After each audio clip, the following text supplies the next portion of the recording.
Hello, Jessica, you're making me nervous. I promise I'm not driving. We're doing a hotel this week because we're getting flooring in our house. So I have to wait till after 1 o'clock to check into the hotel with my family. Oh, that's terrible. Sorry about that. It's too hot to be outside. Elena, I'm so happy you still have it on. I had mine on too this morning, but I took mine off. Okay. Do you know how to take it off? It's in my video settings, right? If I Yeah. stop video and okay, I'll stop my video and fix Or that you can really just keep fast. or you can just keep it on. It's very festive. I mean, I can keep it on for today and then I'll fix it Yeah, it's before pretty next easy to class. switch. Yeah. I just took it off mine because in my other class, most of them are non-graduating, so it would almost be evil, right? To be Oh. like, haha, everybody else is graduating, but you're not. So I thought that might be mean.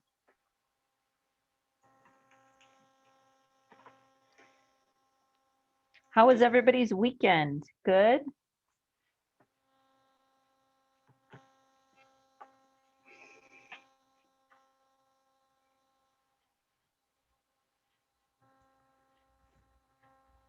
Long, busy, and stressful. That is a lot right there just to read. Michaela, did you cut your hair? Oh, it looks Yeah. terrific. Thank you. I did it this weekend. I feel so free now. How much did you get cut off? A couple inches, like my hair was probably below my shoulders, so I just kind of like probably about that much. That's a lot. Good job. Yeah, it was a lot. Do you normally, have you ever had this short of hair before? Yeah, I usually go for short hair. That was like the longest I've had my hair in a long time. And now I'm like, I like short hair better. Nice. I do not. On I me. think it's because it's summer too. I'm like, I can feel the wind on my neck. Well, my hair is up most of the summer, but it was so funny because my hair's always been long. And I said something to my kids the other day. I'm like, maybe I should just cut all my hair off, like to here. And they were like, that's a no. That's a hard pass for us. Please do not do that. So I thought that was funny. My niece's hair was longer than mine, and she shaved her head. Yeah, like completely shaved it. It was traumatizing for me, not for her. She was fine with it. She's growing it out now, though. It was funny because she came, we have a family Zoom call, and yesterday, somebody, she has her hair always in a bandana while she's growing it out. And we said, take off your bandana. We want to see how long your hair is because it grows really, really fast. And as soon as she took it off, one of my nieces goes, "Oh my gosh, you look like Timothy Chalamet." You guys know who that is? And her hair does look exactly like that right now. But it's okay. And it was so funny because the other niece in it didn't realize that my niece actually does not like Timothy Chalamet. She's like, he's so overrated. So it's a very fun conversation. Do you guys know who Timothy Chalamet is? Tyler does. Okay. Yeah. So it was very funny. Okay, Jessica, I'll be waiting for your story tomorrow. I feel like I've missed checking somebody in, but I will check. All right. So I don't even know what we finished last week. Oh, we did interior and exterior angles, and I love that lesson. I love that day. It's a fun day. Today we're going to do three-dimensional geometry. We're starting in 3 dimensions now. I know it's exciting. By the way, Elena was at our Educator Rising last meeting, right? On Thursday. And Elena, tell me if I'm wrong. Did we have fun there? Oh yeah, we had fun. We played what was that? Blick block? Book it? Blick it? Do you guys know Well, that?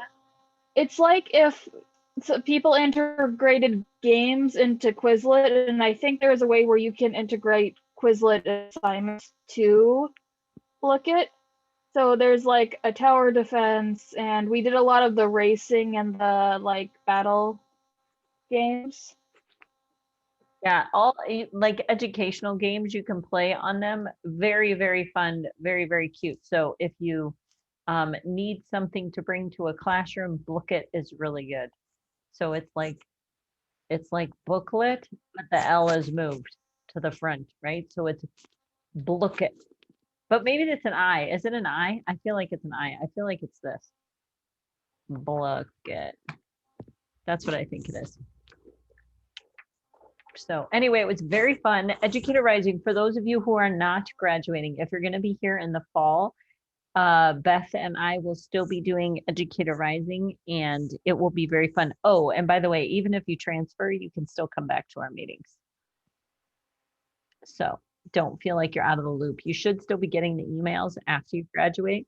So you have to tell if you don't want to get the emails, but I think it's great to stay on the email list because sometimes we ask for like spotlight people to come in and do a little thing at our meeting, and it's a great way to network and just keep everything, keep everything going. Start that network of teachers that you can get info from.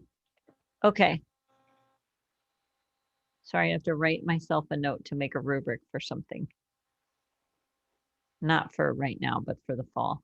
But if I don't write it down, this is my life, and this is what you should do too when you're teaching. I'll just share this with you as an educator. So every time you do a lesson, you have notes, right, that you want, but sometimes you forget to write them on the lesson or whatever, or you just right now when I'm all in electronic town, it's hard for me to write electronic notes, right? It's easier just to jot it on a piece of paper. So these are the title of this says things to fix. That's what it says, things to fix. And it started out really nice. Like if I move these stickies, you can see them. I don't want to lose any of these stickies. That one, I'm not even sure why it's on there, but. So it started off real nice, nice handwriting, nice pen, everything. And then it turned into this nonsense, right? All this all over there. And then these random sticky notes that are stuck on there because one time or more than once, I was somewhere else and I found something I needed to fix. So, but if you write yourself notes and then whenever you can, you go back and fix those things. If there's a typo on a worksheet or something, sometimes it's not as easy to change it right in the moment. But if you write yourself a note, then you can go back and change it. Otherwise, you'll end up next year exactly the same, right? With the same lesson. And you'll be like, oh, I know there was something I wanted to change on this lesson, but I don't know what it is. And so you teach it again, and then you're like, oh, now I remember what it is. And so if you don't write it down somewhere and make those changes, you will forget. That's what our teacher summers are for, right? Fixing all of those things that you remembered.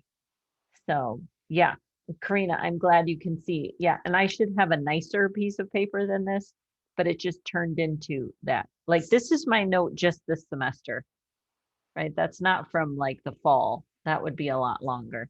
So that's just from right now. Okay.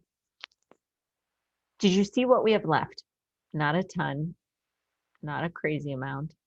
You did have several assignments, but I don't think most of them are very hard and you should be able to get through them. We'll do some of them in class.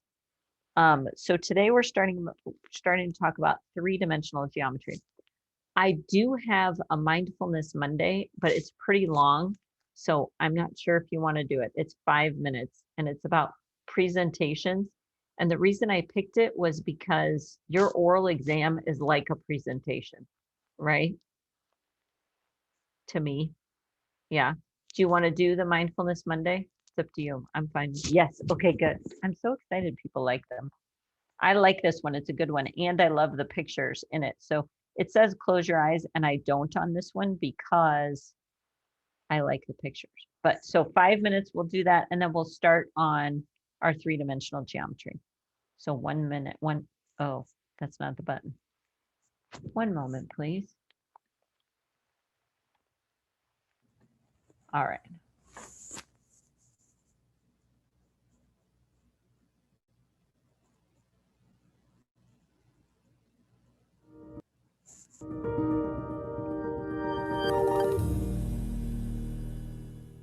Welcome to this 5-minute pre-presentation meditation. To start, find a comfortable chair. Place your body to the edge of the chair and place your feet flat on the floor. Place your hands gently in your lap. We're going to start with some controlled breathing. Take an inhale through your nose slowly, and then on the exhale, very gently release the air from your mouth. Try to make your exhale longer than your inhale. You want that breathing to happen low and slow in your body. So if it helps, you can place a hand on your abdomen. As you inhale through your nose, feel your abdomen slowly expanding. On the exhale, feel it slowly contracting. As thoughts come in about work, about the day, about your presentation, try to imagine those thoughts passing by you like clouds in the sky. Maintain your focus only on your breathing. On your inhale, you can silently tell yourself in. On the exhale, silently tell yourself out to maintain your focus only on your breath. Take one more inhale through your nose and one more slow, long exhale from your mouth. And now let's turn the attention to the muscles in your body. We're going to slowly scan from head to toe, looking for any areas of stress or tension. When you find those areas, you can either breathe into them to relax the muscles or stretch them out in a way that feels comfortable for you. Starting with your face, notice your brow. Is your brow furrowed? Are you frowning? If so, release those muscles. Pay close attention to your jaw. Make sure you're not clenching or grinding your teeth. Release every muscle in your face, including your ears. Allow them to drop just a millimeter. And now turn your attention to your neck. If you feel tension there, you can slowly drop your chin to your chest and feel the stretch in the back. Or slowly move your neck from side to side. Now pay attention to your shoulders. If you feel them creeping up, make sure you drop them. Allow them to feel heavy. And then turn your attention to your arms. They should also feel heavy and relaxed. Make sure you're not clenching your fists. Place your hands gently in your lap with zero tension. Stay mindful of your breathing by taking a sip of air in through your nose and then slowly exhaling through your mouth. Then turn your attention to the lower half of your body. Imagine your sit bones and thighs are melting into the chair. Relax your calves and your shins. Roll your ankles to release any stress that might be there. Wiggle your toes inside your shoes, and then let them be still again. Imagine your feet are melting into the floor. Once your muscles feel relaxed, turn your attention to a positive visualization. Wherever your public speaking environment will take place, see yourself in that spot. Either on the stage, sitting in a chair around a conference table, or looking into the camera in front of your computer. Don't think of the words that you're going to say or the content. Simply picture yourself in your environment being confident, energetic, and connecting with your audience. See yourself pausing. See yourself using gestures that command your space. See yourself making eye contact with individuals in your audience. Take one more sip in through your nose Exhale through your mouth. And gently open your eyes. We hope you have enjoyed this relaxation exercise. Please use this before your next high-stakes presentation.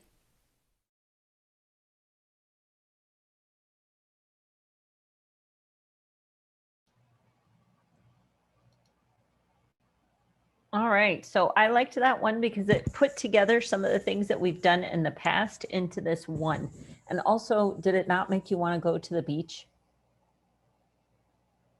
No, no one. Okay, just me. It's okay. Tyler said yeah. So yeah, and I think that's a very nice explanation of what you should do prior to a presentation. Now, what they didn't say is before you do anything like that, make sure your presentation's ready, right? You can't just meditate yourself through it and be like, yeah, my presentation's gonna be awesome. I didn't plan it, but it's gonna be great. No, no, no, right? You have to have planned your presentation. So for us, it's your oral exam, but you might have another class where you have a presentation, right? And so you could use the same idea in those presentations. So I think it's a good thing to have before you make your students do something. You know, you could make your own relaxation video for your students on what you think would be relaxing for them. You know, maybe it's not an ocean for them, maybe it's something else, but don't forget mindfulness in your teaching. I think it's really, really important.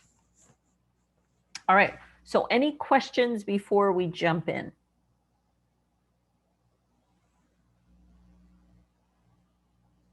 All right. Wait, am I not even in my own meeting yet? That's annoying. So I thought I was already joined with my iPad. That's sad. Okay, so are you working on those oral exam questions? Yeah, make sure you are. I know you're like, wait a minute, there's a couple we haven't really gotten to yet. That's true. I am a little concerned about your developing area formulas assignment. A lot of you missed the boat on that assignment. Someone did an amazing job. I'm trying to remember who it was, but somebody did a great job. The idea is now you know where that formula comes from, not, oh yeah, I did whatever game she was making me do, and then I just wrote down the area of a circle is pi r squared. I don't really know why, but it is, right? At least one of your oral final exam questions is about developing a formula, yeah? So you need to make sure you understand where those formulas came from. I have some videos I can send you. So I meant to send them out to everybody. So I'll make myself a note right now to send those out to you guys. Whoop.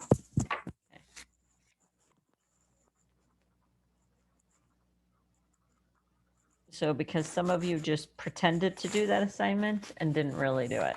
So make sure you re-look at that. Some of you did fine, just so you know. Like you can read my comments. I think I graded most of them, if not all of them. All right, so three-dimensional geometry. This week we're going to be talking about surface area and volume, and then transformational geometry and nets for three-dimensional shapes. So here we are in 6th grade standards. Represent three-dimensional figures using nets made up of rectangles and triangles, and use the nets to find the surface area of these figures. Apply these techniques in the context of solving real-world and mathematical problems. So, do you know what a net is? You're like, yeah, it's something you catch bugs in, right? N-E-T, it's something you catch bugs in. No, it's a different kind of net. That is a net too, by the way. So a net, prisms, for example, we can use two-dimensional representations of three-dimensional shapes. So this net here is two-dimensional and it folds into that three-dimensional shape. And a cube has 6 faces, 2 of which are called bases and 4 are lateral faces. In other words, faces that aren't bases. So now I have this. This is GeoGebra. I think this is really cool. Let's see if it will. Why will it not link? Oh, that's why. Hold on. I'm going to open this in GeoGebra so you can see it. Here's a cube. There it is, open. Okay, yes, refresh, please. There it is, closed. So this is the benefit of growing up today with technology as opposed to people a long time ago, even my age. We didn't have this type of technology to do these types of things with. So you can make a net, right, out of paper and fold it, and the kids can see this, but they're tested on their standardized testing to see a two-dimensional shape and be able to explain what three-dimensional shape it is.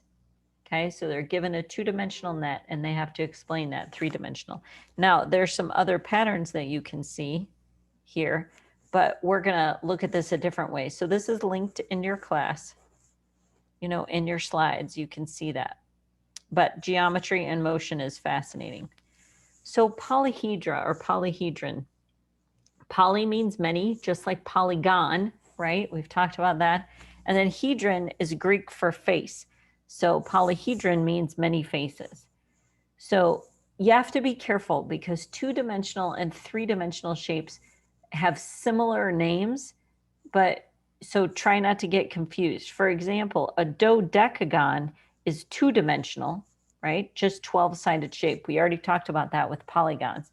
But if I talk about a dodecahedron, when you hear that hedron part, that means it's three-dimensional and it's a 12-sided regular pentagon. So it might be a little confusing when you hear dodecagon compared to dodecahedron. Okay. So the Platonic solids, we know who Plato was, right? Some of you thought he was just a philosopher. He was not. He was also a mathematician, right? And he worked out things that there are 5 specific Platonic solids where the edges are all the same length, the angles are all the same size, and the vertices are all identical. And these are the 5. The one you're probably most familiar with is a cube, right? A cube. We all know a cube. But how many of you have seen a tetrahedron? Maybe you've seen it in a dice in a role-playing game. They have those kind of dice sometimes. Or an octahedron, or an icosahedron, or a dodecahedron. So those are the 5 Platonic solids. So let's talk about the difference between prisms and pyramids. These are all prisms, okay? Prisms are named by their bases, okay? So, and I would like to change this word to two identical parallel, I would like to say this as bases, which are faces, but they're joined by rectangles. So this shape right here, this is the base.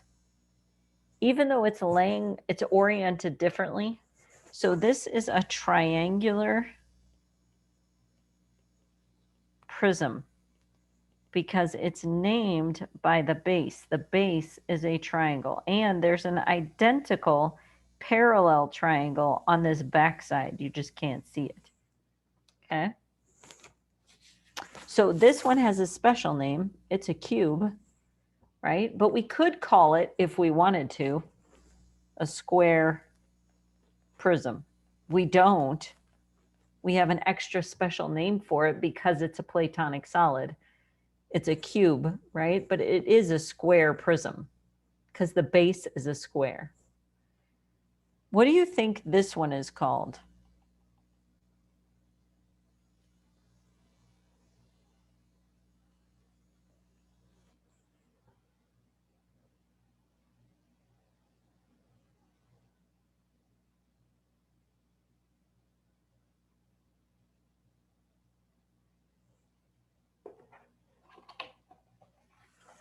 No guesses?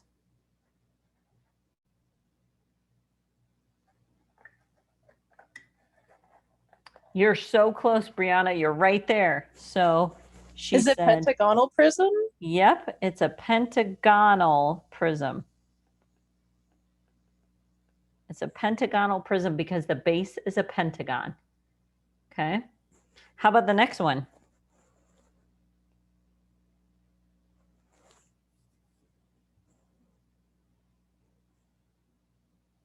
It's going to be a long day. Hexagonal prism. Thanks, Madison. She's like, I can't live through this whole thing, let me tell you. Hexagonal prism. Name the last two. Octagonal prism. Very nice.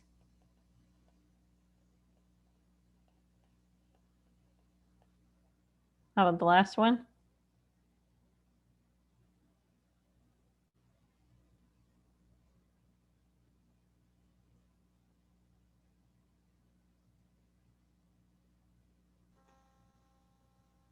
Elena? Is it the decagonal prism?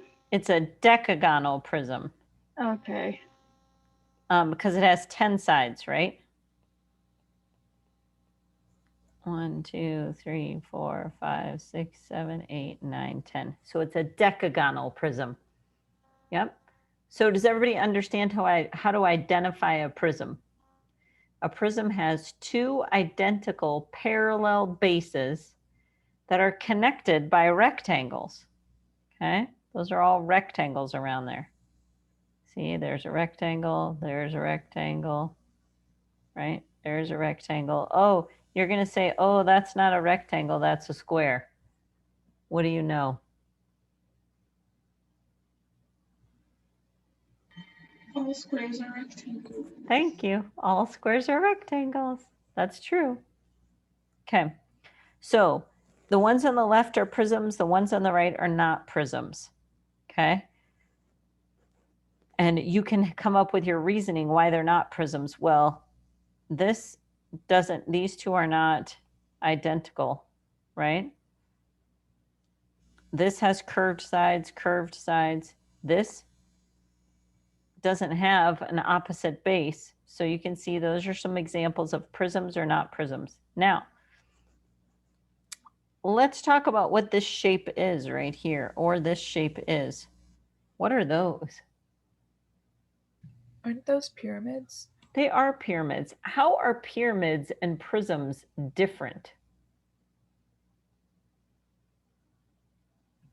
Pyramids come to a point where prisms have flat edges on the sides. Yeah, so pyramids come to a point, which means what are their faces? What are the shape of their faces? Triangle. Yeah, they're not rectangles now, they're triangles because there's only one base in a pyramid, right? A pyramid only has one base and then it comes to an apex or a point at the other end. So the lateral faces of a pyramid are triangles, whereas the lateral faces of a prism are rectangles. That's the easiest way to identify a prism from a pyramid is look at those lateral faces, okay? So here's some statements that elementary kids came up with. And part of the statement is true, but part of the statement is not true. What I want you to spend a few minutes looking at is which part of the statement's true and which part of the statement is not true and why is it not true. So correct all 4 of these statements. I'll give you, I don't know, maybe 4 minutes to do it.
All right.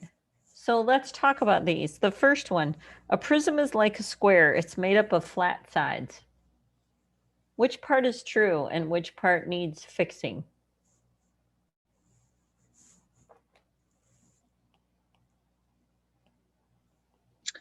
Well, I feel like it's mostly true because it does have flat sides or the bases, but would it be a rectangle instead of a square?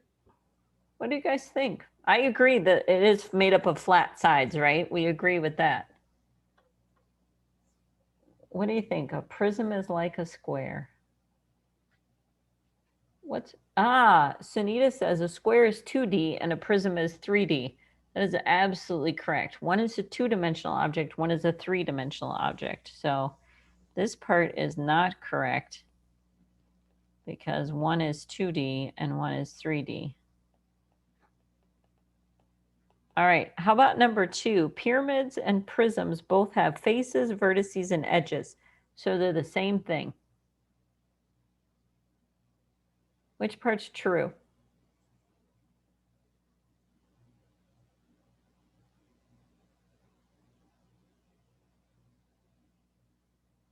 Are they the same thing, prisms and pyramids?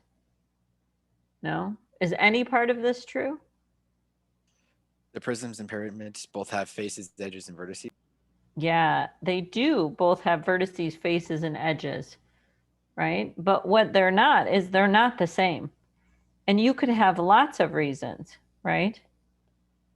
You could talk about one has one base and one has two parallel identical bases. You could say one has lateral faces that are rectangles and the other has lateral faces that are triangles. There's lots of reasons that they're not the same thing. You could say that a pyramid comes to a point or an apex, whereas a prism does not, right? There are lots of things you can say there. I have a question about that one. Yeah. So I know that they're not the same thing, but would it be true to say that they're similar, or is that also wrong? Yeah, I think they're similar because they're both three-dimensional, Okay. right? Yeah. Thank you. Yeah. But kids say things like that, like, oh, so the same thing. So then when you do a formula, they go, oh, well, this is the formula for prisms. It must apply to pyramids. No, because they're different, right? How about a prism has two bases? It's just like a can.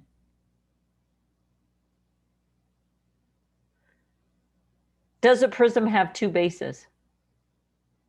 Yeah, a prism does have two bases, so that's right. But it's not like a can because it's not curved, right? Yeah, good job. So you need to put it in the chair. Prisms don't curve. How about a prism is a 3D figure that has triangles? Is that true? Part of it's true. Which part's true? 3D part. Yeah. The part that's not true is it has triangles. Now, if it's a triangular prism, it does have triangles, right? So you have to be careful because sometimes we shoot kids down because part of their statement is incorrect. Yeah? Has that ever happened to you before? Yeah, you're like, wait a minute, but I was on the right track, right? So make sure if there's something that's correct or accurate in their answer, give them something, right? Praise, a compliment, just something, acknowledgement that they had part of it correct. It's not like they said, a prism's a fire truck. And you're like, what? Prism's a fire truck. Now somebody out there's going, well, the part of the fire truck that's not connected to the engine, and if you just don't include all the tires, then maybe it is, that part is a prism, right? Okay, that's not what I was trying to say. Okay, so, but you know, we need to be careful and make sure, because these mathematical statements can get complicated, right? Okay. So here's pyramids. I want you to try to name these 3 pyramids, knowing that pyramids are named by their bases. Okay? Pyramids are named by their bases. So try to name these 3 pyramids.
Okay, did you name them all? What's this first one called? What would you call it? You can type it in the chat. You can say it out loud, whatever you want.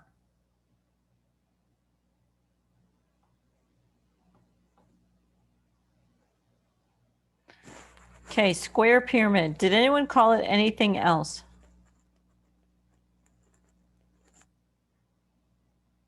Be brave if you called it something else. Tell me if you did. I just called it a normal pyramid. That's what you call it, like normal, or did you just say pyramid? Just pyramid. Okay, so just pyramid. It is a pyramid. I would agree. Do you think I could put this word on the front?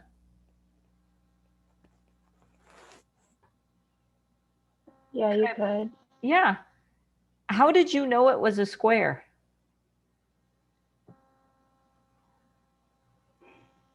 Did you make an assumption it was a square? Those of you that put square pyramid in there? Because it looked squarish. What would have to be there so I knew it was a square? The right angle symbols? Am I? Probably something like this. So I knew all of those sides were equivalent. Yeah? Because a rectangle will still have right angles, right? So, but you didn't know those were congruent, I wouldn't mark it wrong. But I'm just saying, like, if you're unsure, you might want to call it a rectangular pyramid, because is a square pyramid still a rectangular pyramid? Yeah. So I'm safe, right? Okay. How about this middle one? What'd you call this middle one?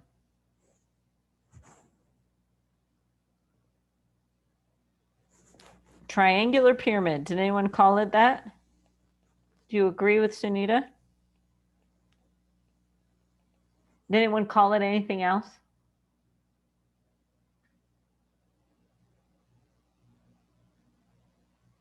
Be brave.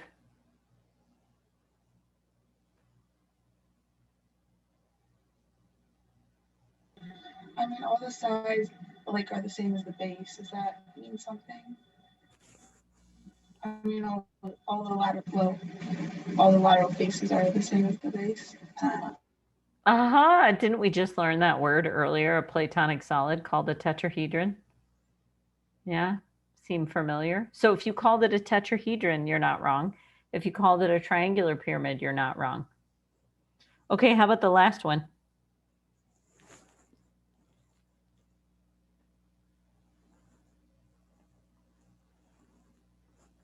One, two, three, four, five, six. Excellent.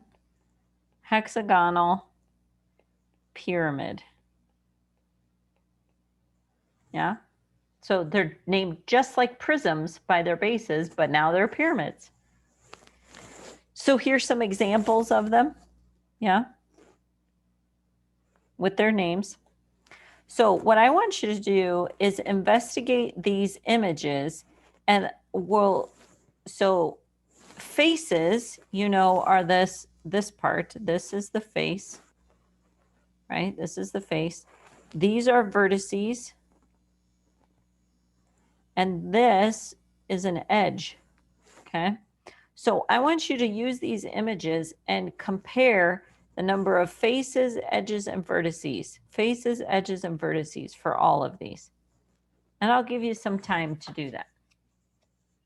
Okay? So you can use your picture. You can just jot this down on a piece of paper. It doesn't have to be anything fancy. We know it. We can do it for a cube, right? So for a cube, we know there's 6 faces. Do we have a cube up here? We don't. We have it way back here. Where's our cube? Here we go. So we have 6 faces. We can see them really nice in this net. 1, 2, 3, 4, 5, 6. Now, vertices, you might want to see it closed for the vertices. It won't do it right here, will it? Well, maybe it will. So for our vertices, we have 1, 2, 3, 4 on the top, and then we have 1, 2, 3, 4 on the bottom. So does everybody see there's 8 vertices? 8 vertices. How about edges? Well, if you count edges, you can see 1, 2, 3, 4 across the top, which would mean there's 4 on the bottom. So that's 8, and then there's 4 more in the middle row. So do you see there's 12 edges on that? It's hard to count edges in a net, right? It's harder to count edges in a net because you'll double count them. But with the closed shape, it's easier. Okay, so let's go back to our table and fill it in for a cube. There's 6 faces. We said 4, 8, 12 edges and 8 vertices for a cube. Try it for these different prisms. And I'll go back to the picture so you can see it. And I'll circle which ones we want. The triangular prism. We're only looking at prisms right now. Triangular. We already did this cube. What else did it want? Pentagonal, hexagonal, octagonal. It wanted this whole first row, right? Okay. So I'll put the table up so you can see it. You guys look at that first row.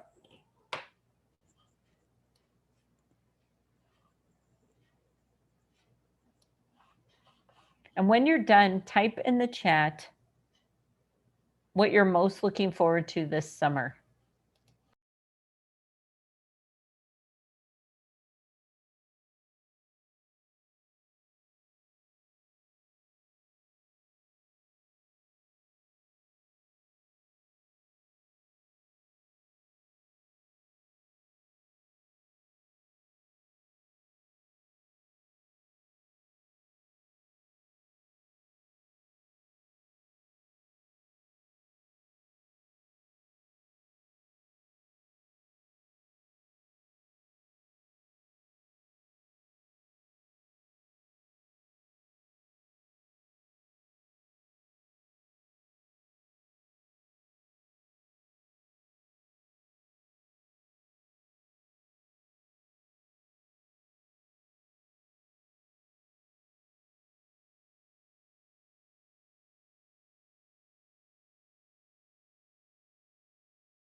All right, it seems like a lot of people are done. I'm getting a lot in the chat, which is really nice. Do some of you need another minute? Are you okay?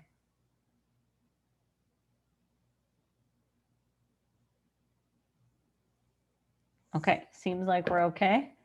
I don't have my table filled in, so we'll just fill it off with you guys. So for a triangular prism, how many faces?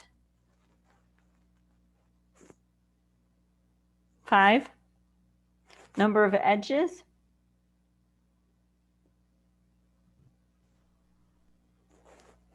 9. Vertices? 6. Everybody good with that? Okay. Rectangular prism. Is that going to be the same as a cube? Yeah. You don't think so? Should be exactly like a cube, right? Vanessa? Do you have a question on a rectangular prism? I was looking at the other one. I'm sorry. Okay. A pentagonal prism. What do we have for pentagonal prism? How many faces? 7. How many edges? 15. How many vertices? 10. Does everybody agree with those numbers? Okay. How about a hexagonal prism?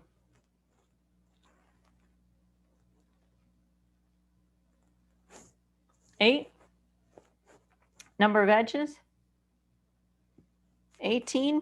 Number of vertices? 12.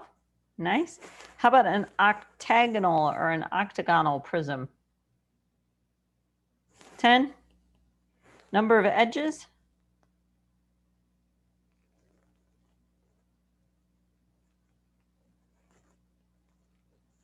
30, 24. What do you think?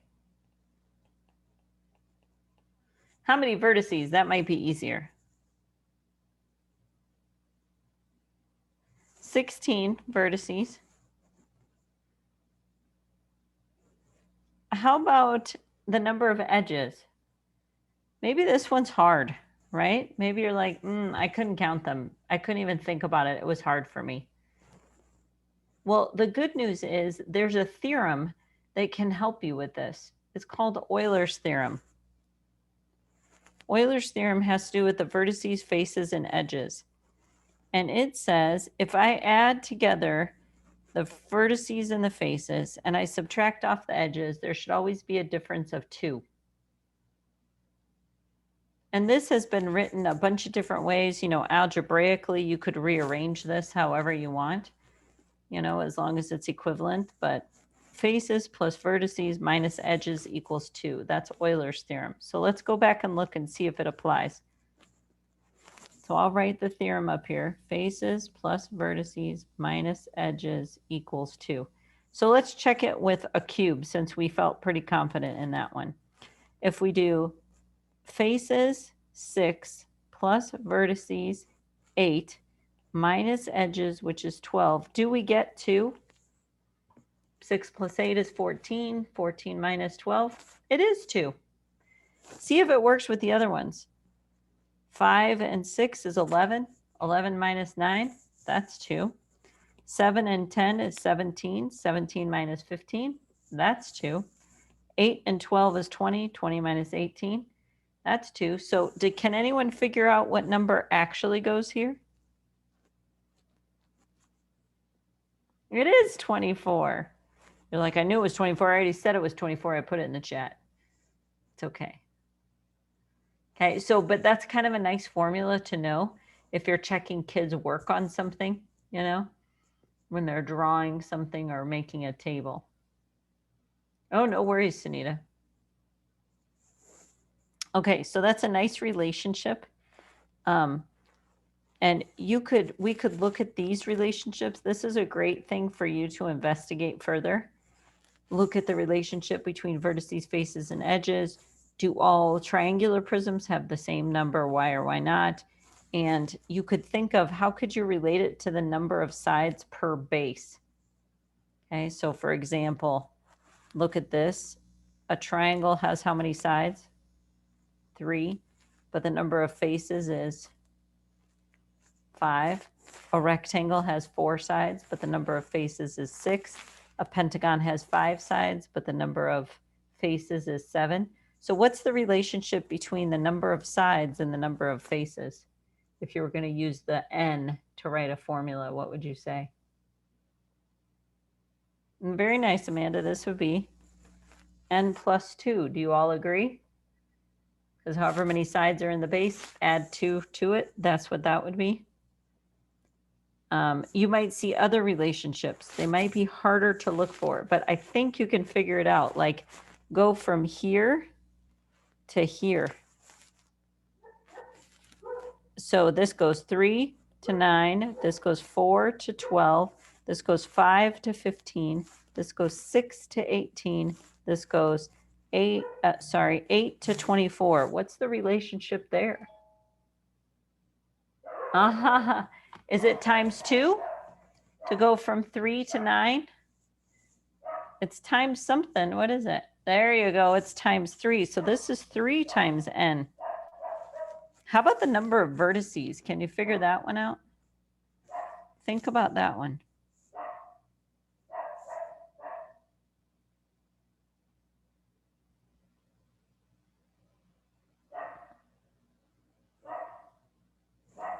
That one's a little harder if you think from here. I'm going to erase some of this stuff.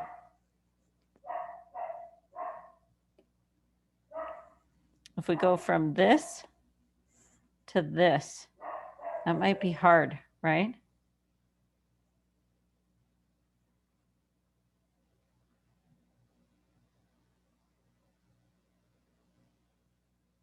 I don't know. What do you think?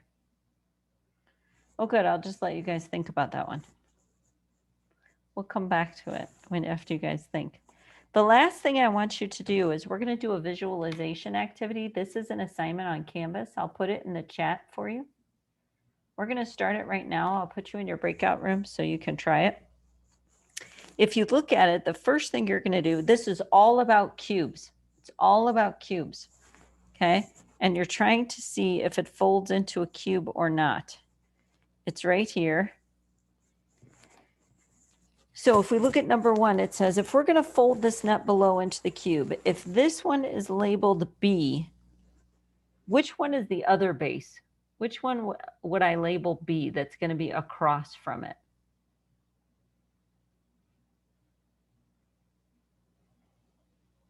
Can you figure out it'd be this one? Does that make sense? So if I fold up those 2 sides, that's where they are. Nice. Now, how about this net?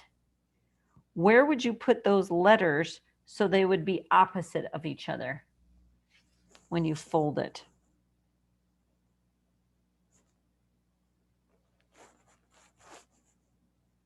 Any ideas?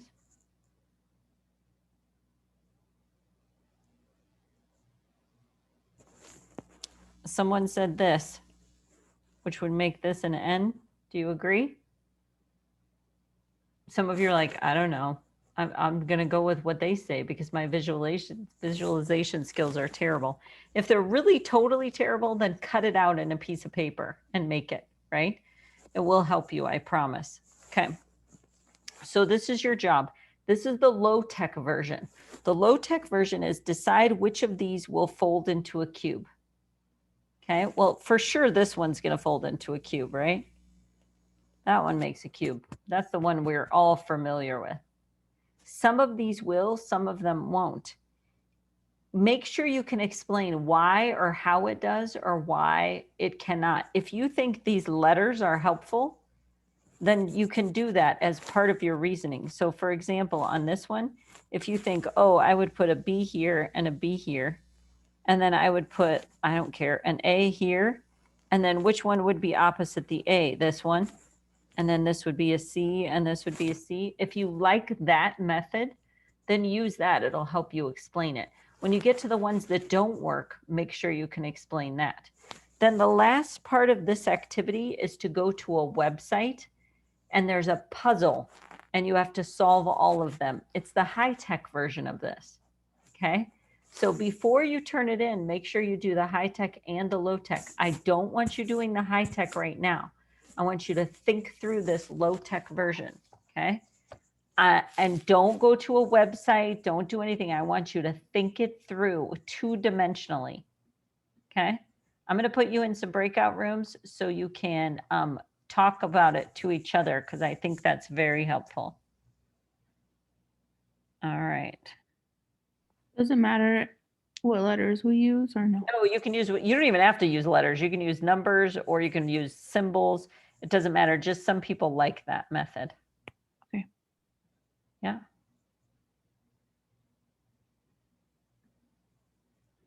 I'm opening up your rooms in just a minute, I promise.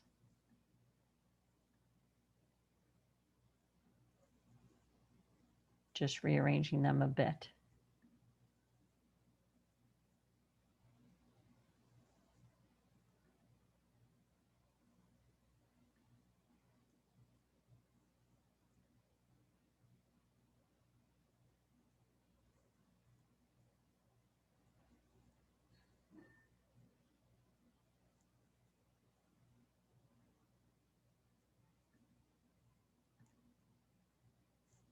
All right. Go for it. Call me in if you need help or if you have any questions.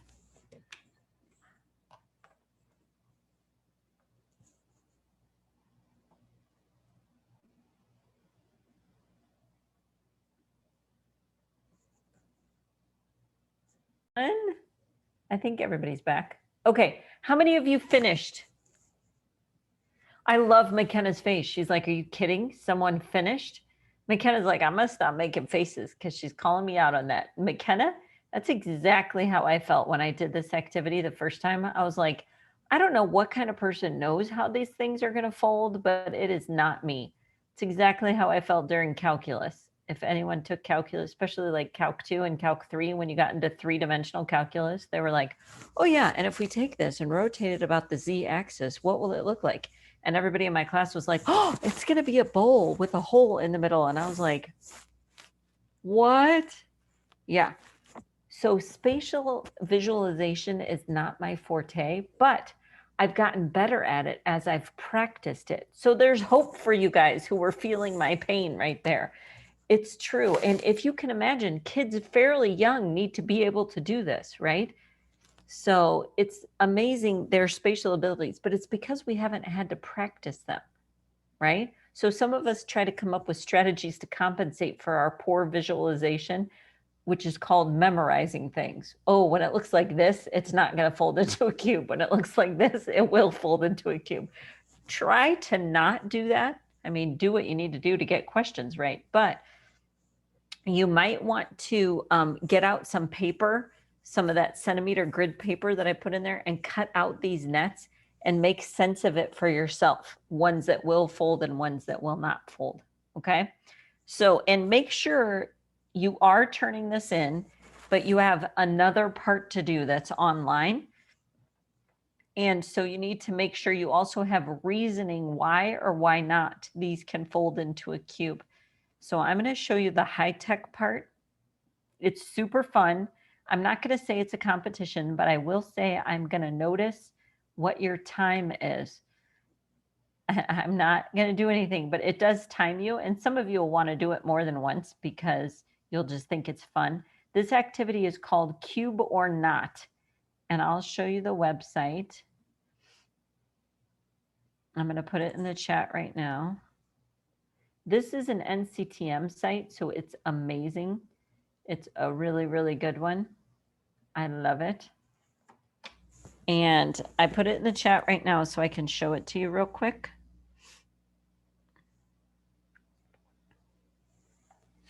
And it does work on your iPad, just so you know. Oh, that was bad. Do you see that timer up there? I don't know why mine's not full screen. Okay, sorry about that. My timer started. That will not fold into a cube. And then it tries to fold into a cube. This usually is fine on here. I don't know what is happening. Huh. It's because I said it would work. Maybe it just wanted me to push that. Okay. Let's refresh this. Okay, looks like this.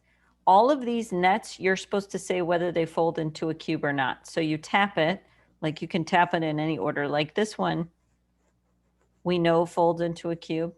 So, and it does it for you. And then you close the net, but it won't let me close it for some reason. But anyway, it used to work on this iPad. Then it's timing you up at the top. So it'll help you because you can see these and it'll help you practice. And then make sure you follow the rest of the directions on the assignment because it says you need to have the whole worksheet completed that we did, a screenshot of this, and a paragraph summary answering some questions.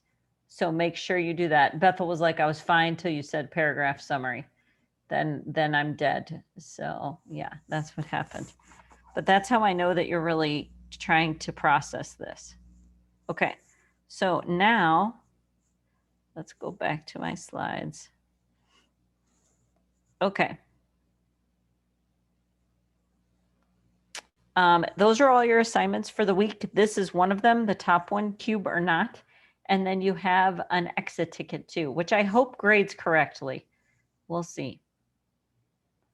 Otherwise, I hope you're studying for your final.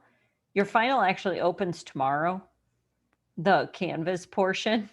So if anyone's energetic like Tyler, who wants to leave town because he wants to go to Hawaii. So he's probably going to take that, probably not tomorrow, but soon-ish, so he can be done. Okay. Oh, one of the questions on the exit ticket has no correct answers. That's lovely. See, I told you, I was like, I hope it grades right. It's okay. Put it in there. Let's see. I'm going to look. Otherwise, great job today. I hope you practice your visualization, and I will see you tomorrow.